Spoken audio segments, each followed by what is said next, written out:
Ano pong pinaka-best advice niyo po sa mga kabataan ngayon? Siguro pinaka-the best advice ko sa kabataan ngayon, of course sana hindi mawala yung respect, especially to elders, mga ganun. Based kasi on my experience sa family namin. Kasi I grew up kasi sa family namin na broken family kami. So, dumating yung time na I decided to work in abroad para sa mga anak ko pero hindi nag-work kasi siguro may mga bagay sila na hinahanap just like for example yung alam mo yung pag-aaruga ng isang magulang just like yung tatay, so nahiwalay ako sa kanila for how many years, so when I get back wala na sila. Sa tingin niyo po, isa sa key point sa isang family is respect po talaga.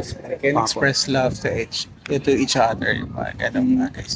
Lalo na ngayon po sa generation ngayon ng lack of respect na po yung kabataan, lalo na sa mga matatanda po, no?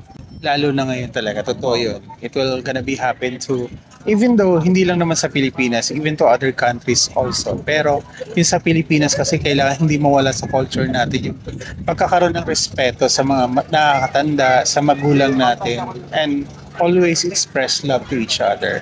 Yan siguro.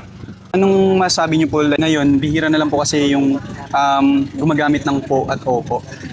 Ah, siguro sabi mo nga 'di ba, we belong to new generation. Yun siguro yung dapat maibalik, especially sa kultura bilang isang Filipino.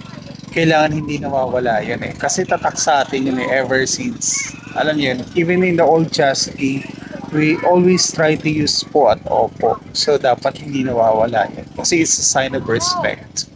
So ayun nga po, isa sa advice ni Sir, respect talaga. So Sir, nice meeting you po Sir. Again, I'm Ian po.